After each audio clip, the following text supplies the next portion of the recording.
В эфире Абхазского телевидения информационный выпуск Амши Кушара. Здравствуйте.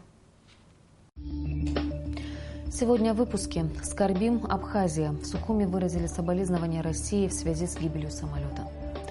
Последствия устранены, размеры ущерба уточняются. В Гагре ликвидируют результаты аварии на резервуаре с водой. Где сидит фазан? В Абхазии на волю выпущено более 100 птиц исчезающего вида.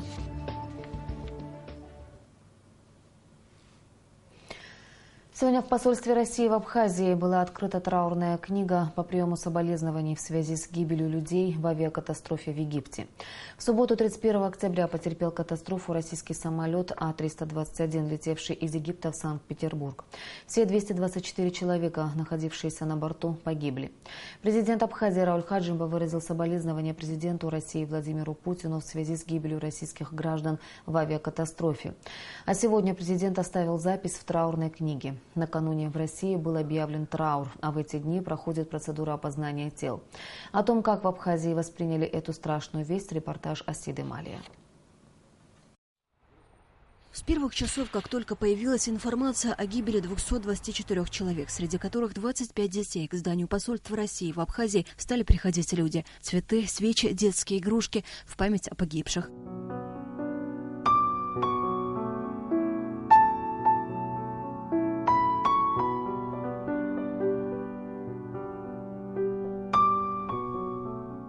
В абхазском обществе эту беду восприняли как свою, собственную. Говорят, не бывает чужого горя. Каждый человек понимает произошедшее и воспринимает это очень тяжело и горько. Очень хочется сказать самые нужные слова, что чужого горя не бывает. В связи с гибелью людей в российском посольстве была открыта книга соболезнований. Запись в ней оставил и президент Абхазии Рауль Хаджимба. Глубокие соболезнования семье погибших и всему народу у России, написал президент.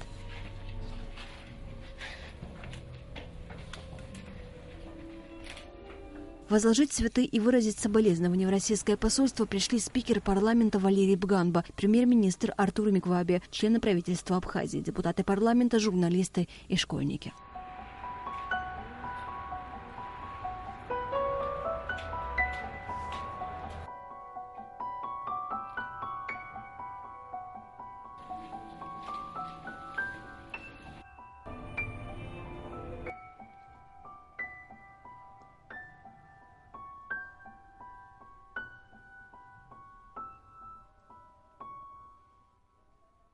Тяжело такие минуты вообще говорить. Трагедия. Даже, наверное, врагу не пожелаешь, да, такие трагедии. Но случилось, кажется, к сожалению, что случилось. Глубочайшее соболезнование всем родным и близким, конечно же. Известие о страшной трагедии без преувеличения всех жителей Абхазии повергло в шок. Я сам пережил в этот период времени. У меня внук живет в Беларуси, Александр Пилья. И мне звонят и говорят, в этом самолете был Александр Пилья. И совпадается Беларусь, и фамилия, и имя. Но они перепутали, сказали Пилип Александр. И вот 5 минут для меня это было это самое страшное. И что самолет, люди, столько людей, и здесь мог быть мой внук. Конечно, сочувствие это огромное. Потери для нашей России большой, для нас всех. Горе это постигло. Конечно, не желаю никогда никому. Чрезвычайный и полномочный посол России в Абхазии Семен Григорьев отметил, что это крупнейшая катастрофа за всю историю российской авиации. С самых первых часов, после того, как стало известно из средств массовой информации об этой трагедии, люди стали приходить к нашему посольству, видя, там лежат цветы, игрушки. Очень много людей звонило мне, звонило в посольство. И сегодня приходит много людей.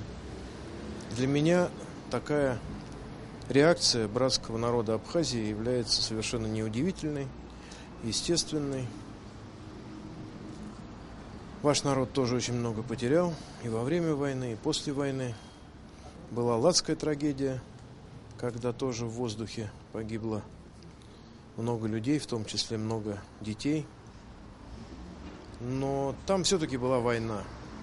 Конечно, никакие жертвы нельзя оправдать, но когда гибнут счастливые люди, возвращающиеся с отпуска, и разместившие за полчаса до этого свои улыбающиеся и смеющиеся фотографии в социальных сетях, от этого становится особо больно. Поэтому я хочу поблагодарить всех, кто разделил с россиянами эту боль, эту потерю. И хочу пожелать, чтобы ни в России, ни в Абхазии больше никогда не было таких трагедий. Тем временем в России началась не менее тяжелая процедура опознания. До сих пор еще не найдены все тела погибших. Асида Мали, Алексей Агухава, Абхазское телевидение. Последствия разрушения резервуара с водой в Гагре полностью устранены. Затопленные дворы расчищены, восстановлена подача электроэнергии и водоснабжение города. Специальная правительственная комиссия занимается подсчетом размера ущерба и вопросами компенсации. Об аварии и ее последствиях расскажет Сария Смыр.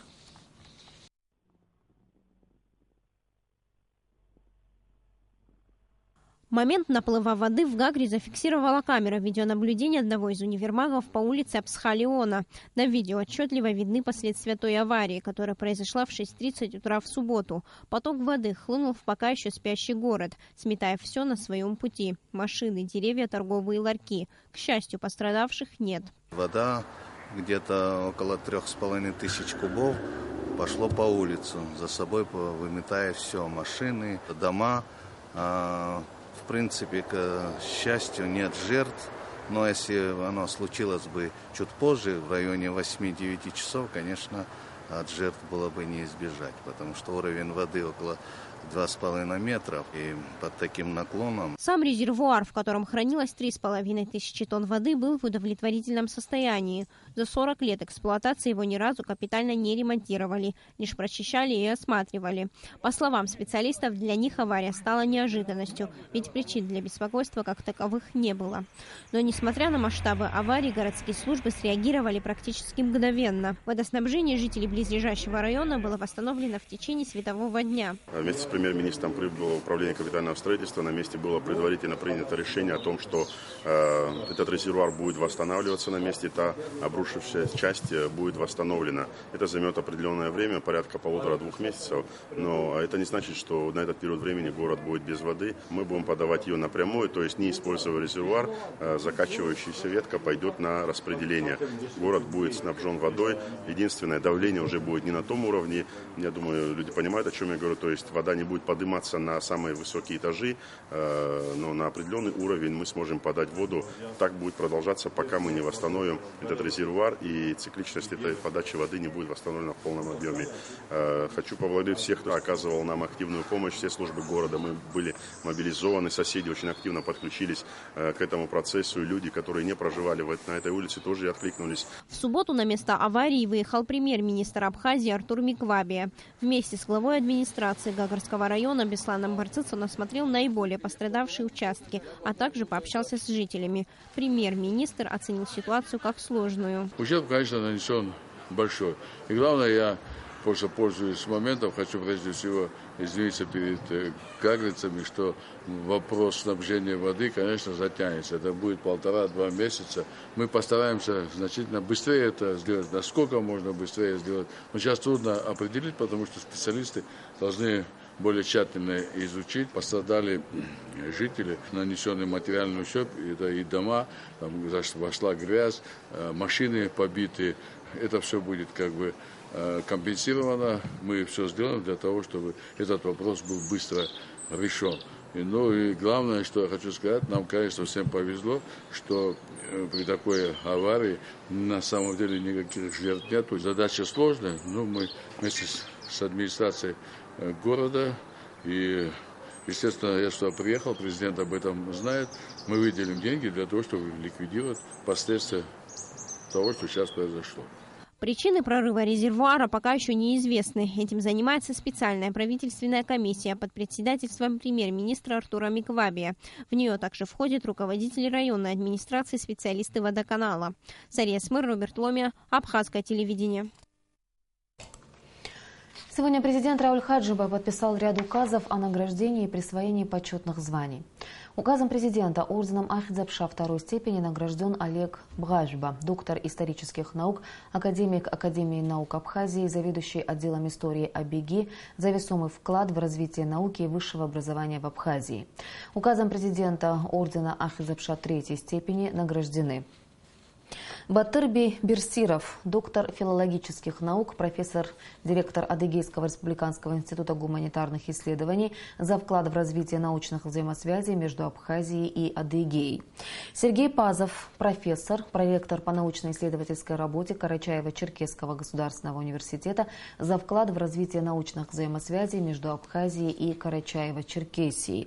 Ильген Молодякова, доктор исторических наук, профессор, заместитель директора Института востоковедения РАН, за вклад в развитие российско-абхазских научных взаимосвязей. Сотрудники АБЕГИ Сима Дбар, Борис Джонуа, Петр Квициния, Эмма Килба, Валико Пачулия и Леонид Саманба за весомый вклад в развитие науки Абхазии. За активную научно-практическую деятельность, подготовку научных кадров и высококвалифицированных специалистов ряду сотрудников АБЕГИ указом президента присвоено почетное звание «Заслуженный деятель науки Республики Абхазия». Владимиру Агарба, Нелли Аршба, Владимиру Касланзе, Валерию Кварчия, Станиславу Лакоба, Мушни Ласурия, Лили Хагба, Мери Хашба, Роману Чанба и Руслану Кабба. За заслуги в развитии культуры республики указом президента искусствоведу, старшему научному сотруднику Абхазского института гуманитарных исследований имени Гулия Сураму Сакания присвоено почетное звание «Заслуженный работник культуры Республики Абхазия». Перспективы создания киностудии «Сухумфильм» обсуждались сегодня на встрече президента Рауля Хаджимба с генеральным директором Госфильмофонда России Николаем Бородачевым. Речь, в частности, шла о выделении участка земли под строительство киностудии. Николай Бородачев подчеркнул, что Госфильмофонд – некоммерческая организация. Ее основная задача – создание кинофильмов, популяризация российского кинематографа, а в будущем и продукции «Сухумфильма». Госфильмофонд предоставит в дар Абхазии передвижной кинотеатр, чтобы кино могли показывать не только в столице, но и в районах и селах. Президент Рауль Хаджимба поддержал идею Госфильмофонда России провести в Абхазии международный кинофестиваль. Абхазская сторона готова в этом плане сотрудничать и развивать эти отношения. Та же производственная площадка, о которой идет речь, с нашей стороны есть готовность эту работу начать, продолжить, и чтобы она была полезна не только абхазской стороне, но и тем, кто к нам приезжает, чтобы это была возможность развивать отношения и в этом направлении. От 2 до 3 гектаров это вполне достаточно, если сделать настоящую киностудию, потому что у вас такая природа, что сам Бог велел здесь снимать фильмы, и это будет, я думаю, что международная киностудия, потому что очень много желающих снимать на натурные съемки. А здесь все подходящее. Рауль Хаджимба принял участниц международного круглого стола изучения преподавания русского языка и литературы в странах постсоветского пространства, проблемы и перспективы, прошедшего в конце октября в Российском университете дружбы народов в Москве. В работе круглого стола принимали участие представители стран постсоветского пространства. Абхазию представляли старший преподаватель кафедры русского языка АГУ Эльза Сабеки, преподаватель русского языка АГУ Виктория Бутба и директор Сухумской средней школы номер 5 Лиана Хварцкие. Как отметил президент, вопросам изучения и развития русского языка в Абхазии придают большое значение. У нас есть то, чем мы можем гордиться, наша самоидентичность, наш язык, наша культура, но и при этом не забывать, что мы живем в том цивилизационном кругу, в котором русский язык играет достаточно важную роль.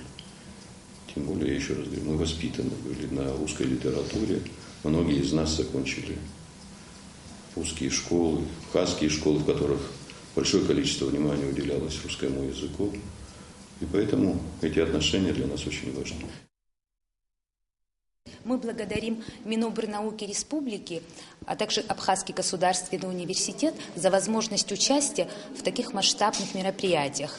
Безусловно, такая академическая среда, такая атмосфера формирует не только профессиональные, но и эмоционально-волевые качества.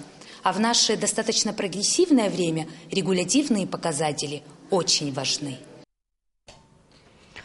С 6 по 8 ноября в Сухуми пройдет Международный молодежный форум «Абхазия-2015», участниками которого станут около 120 представителей органов государственной власти, республиканских, региональных государственных учреждений, а также руководители региональных, республиканских молодежных и студенческих организаций.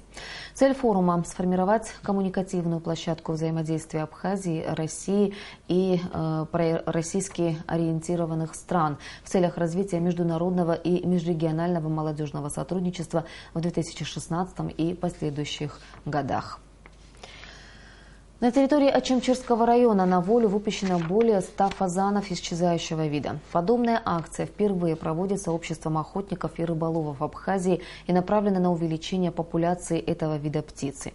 После того, как фазанов выпустили на волю, за территорией их обитания будут следить эксперты. На сегодняшний день кавказский охотничий фазан практически исчезнувший вид птицы. И именно поэтому общество охотников и рыболовов просит охотников не трогать фазанов в ближайшие 5 лет.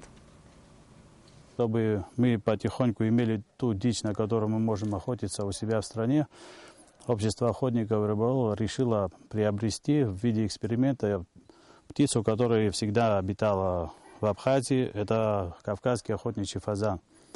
Это первая акция такая. Мы будем сейчас наблюдать за ней, мониторить, какое количество размножится, какое останется. И если в будущем дела пойдут так, как нам хочется, и так, как мы планируем, мы думаем, за небольшое количество времени птица размножится.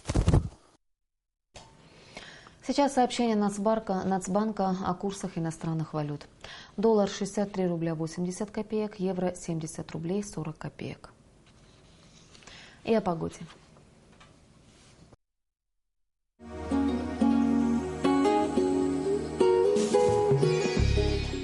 По сообщению гидрометеослужбы, завтра в Абхазии ожидается небольшая облачность без осадков. Температура воздуха ночью плюс 8-10, днем плюс 15-17 градусов. Температура морской воды плюс 20 градусов.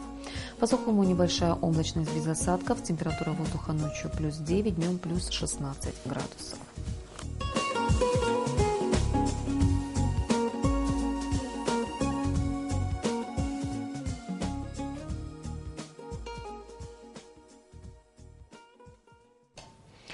Информационный выпуск завершен. Я желаю вам всего доброго и прощаюсь. До встречи в эфире.